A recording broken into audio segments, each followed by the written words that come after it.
अग्नि यज्ञ, देव यज्ञ और ब्रह्म यज्ञ आदि का वर्णन भगवान शिव के द्वारा 7 वारों का निर्माण तथा उनमें देव आराधन से विभिन्न प्रकार के फलों की प्राप्ति का कथन। ऋषियों ने कहा, प्रभो, अग्नि यज्ञ, देव यज्ञ, ब्रह्म यज्ञ, गुरु पूजा तथा ब्रह्म तृप्ति का हमारे समक्ष क्रमशः वर्णन कीजिए। सूत जी बोले, महर्षियों, गृहस्थ पुरुष अग्नि में सायंकाल और प्रातः काल जो चावल आदि द्रव्य की आहुति देता है उसी को अग्नि यज्ञ कहते हैं। जो ब्रह्मचर्य आश्रम में स्थित है उन ब्रह्मचारियों के लिए समिधा का आधान ही अग्नि यज्ञ है। वे समिधा का ही अग्नि में हवन करें। ब्राह्मणों, ब्रह्मचर्य आश्रम में निवास करने वाले द्विजों का जब तक विवाह ना हो जाए और वे उपासना अग्नि की प्रतिष्ठा ना कर लें, तब तक उनके लिए अग्नि में समिधा की आहुति, व्रत आदि का पालन तथा विशेष यजन आदि ही कर्तव्य है। यही उनके लिए अग्नि यज्ञ है। द्विजों, जिन्होंने बाह्य अग्नि को विसर्जित करके अपने आत्मा में ही अग्नि का आरोप कर लिया है, ऐसे वानप्रस्थियों और सन्यासियों के लिए यही हवन या अग्नि यज्ञ है कि वे विहित समय पर हितकर, परमित और पवित्र अन्न का भोजन कर लें। ब्राह्मणों, सायंकाल अग्नि के लिए दी हुई आहुति संपत्ति प्रदान करने वाली होती है, ऐसा जानना चाहिए। और प्रातः काल सूर्य देव को दी हुई आहुति आयु की वृद्धि करने वाली होती है। यह बात अच्छी तरह समझ लेनी चाहिए। दिन में अग्निदेव सूर्य में ही प्रविष्ट हो जाते हैं, अतः प्रातः काल सूर्य को दी हुई आहुति भी अग्नि यज्ञ के ही अंतर्गत है।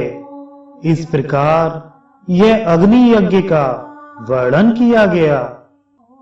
इंद्र आदि समस्त देवताओं के उद्देश्य से अग्नि में जो आहुति दी जाती है उसे देव यज्ञ समझना चाहिए। स्थाली पाक आदि यज्ञों को देव यज्ञ ही मानना चाहिए।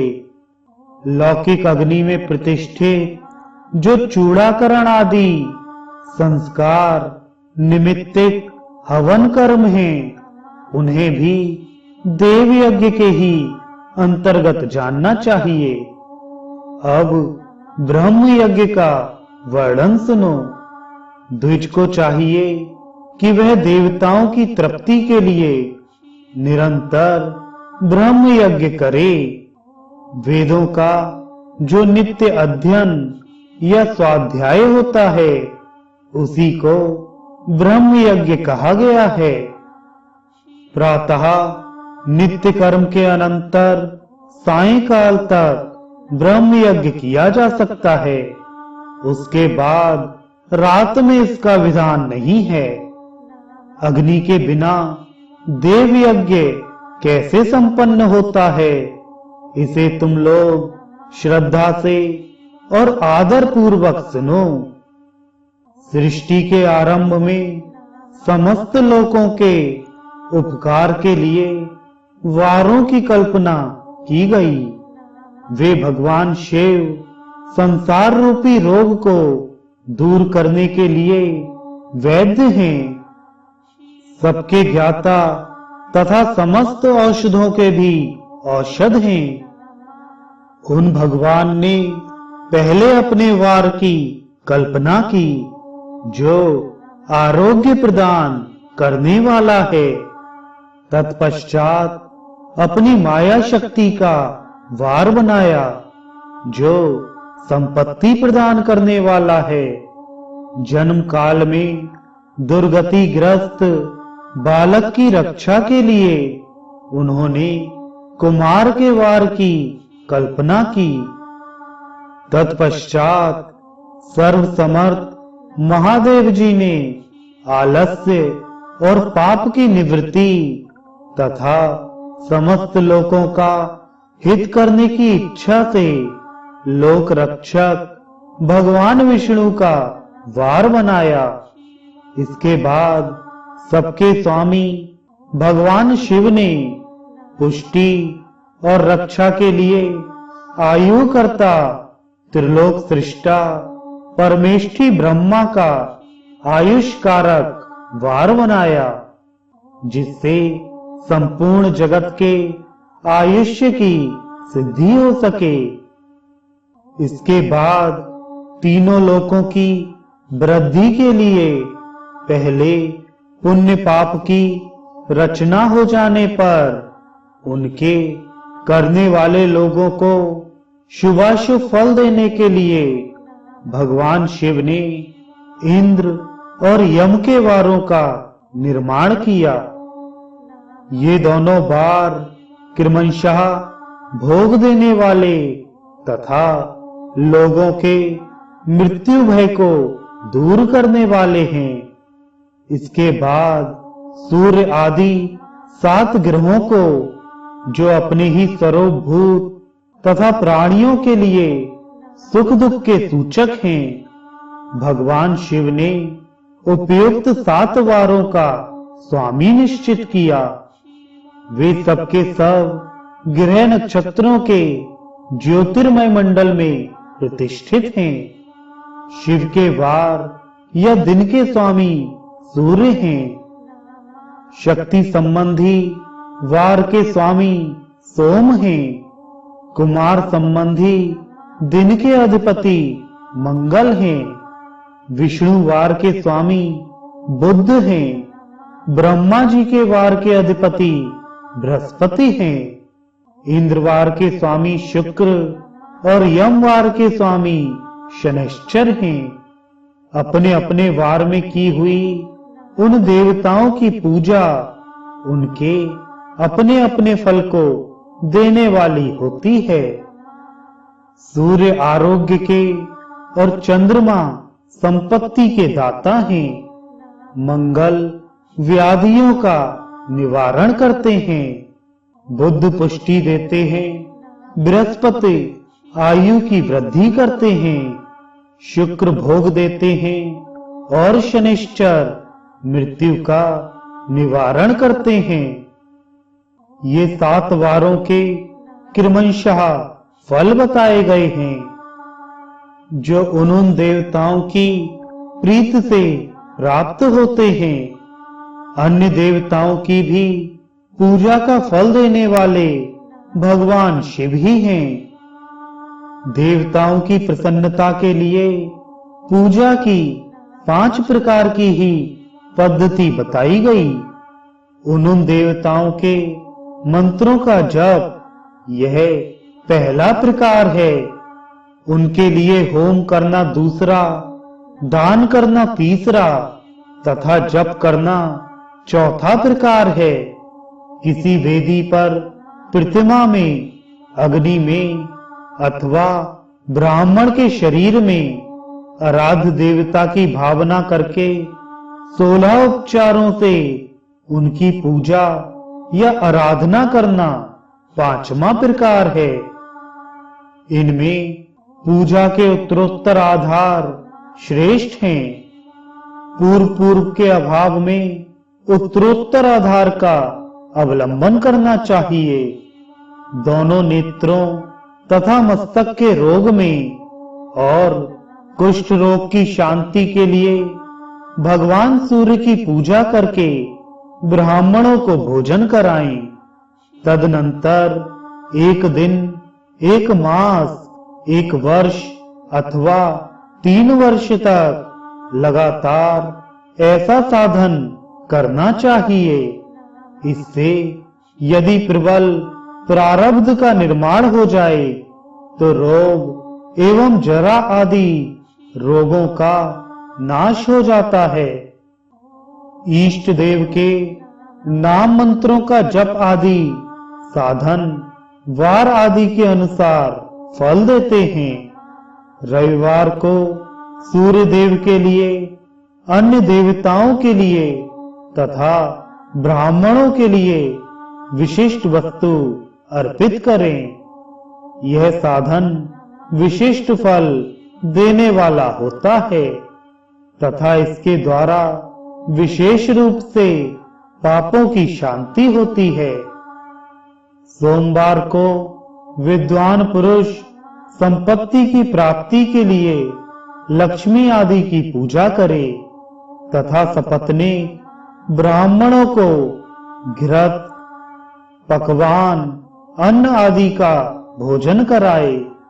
मंगलवार को रोगों की शांति के लिए काली आदि की पूजा करे तथा उड़द, मूंग एवं अरहर की दाल आदि से युक्त अन्न ब्राह्मणों को भोजन कराए। बुधवार को विद्वान पुरुष दधि युक्त अन्न से भगवान विष्णु का पूजन करे।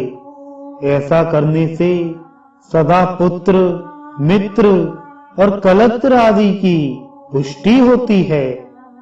जो दीर्घायु होने की इच्छा रखता हो वह गुरुवार को देवताओं की पुष्टि के लिए वस्त्र, यज्ञोपवीत तथा घृत मिश्रित खीर से यजन पूजन करे। भोगों की प्राप्ति के लिए शुक्रवार को एकाग्रचित्त होकर देवताओं का पूजन करे और ब्राह्मणों की तृप्ति के लिए षड्रस युक्त अन्न दे। इसी प्रकार स्त्रियों की प्रसन्नता के लिए सुंदर वस्त्र आदि का विधान करे। शनैश्चर अपमृत्यु का निवारण करने वाला है। उस दिन बुद्धिमान पुरुष रुद्र आदि की पूजा करे। तिल के होम से, दान से देवताओं को संतुष्ट करके ब्राह्मणों को तिल मिश्रित अन्न भोजन कराए। जो इस तरह देवताओं की पूजा करेगा वह आरोग्य आदि फल का भागी होगा। देवताओं के नित्य पूजन, विशेष पूजन, स्नान, दान, जप, होम तथा ब्राह्मण तर्पण आदि में एवं रवि आदि वारों में विशेष तिथि और नक्षत्रों का योग प्राप्त होने पर विभिन्न देवताओं के पूजन में सर्वज्ञ जगदीश्वर भगवान शिव ही उन देवताओं के रूप में पूजित हो सब लोगों को आरोग्य आदि फल प्रदान करते हैं। देश, काल, पात्र, द्रव्य, श्रद्धा एवं लोक के अनुसार उनके तारतम्य क्रम का ध्यान रखते हुए महादेव जी आराधना करने वाले लोगों को आरोग्य आदि फल देते हैं। शुभ मांगलिक कर्म के आरंभ में और अशुभ अंत्येष्टि आदि कर्म के अंत में तथा जन्म नक्षत्रों के आने पर गृहस्थ पुरुष अपने घर में आरोग्य आदि की समृद्धि के लिए सूर्य आदि ग्रहों का पूजन करे। इससे सिद्ध है कि देवताओं का यजन संपूर्ण अभीष्ट वस्तुओं को देने वाला है। ब्राह्मणों का देव यजन कर्म वैदिक मंत्र के साथ होना चाहिए। यहाँ ब्राह्मण शब्द क्षत्रिय और वैश्य का भी उपलक्षण है। शूद्र आदि दूसरों का देव यज्ञ तांत्रिक विधि से होना चाहिए।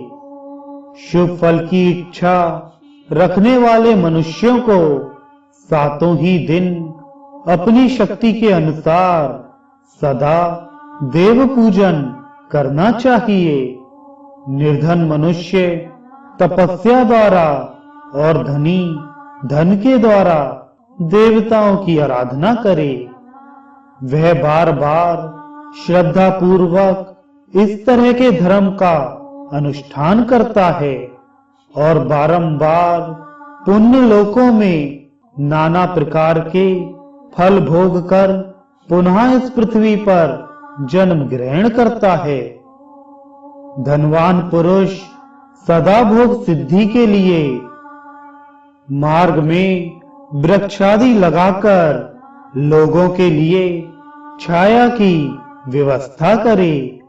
जलाशय, कुआं, बावली और पोखरे बनवाए।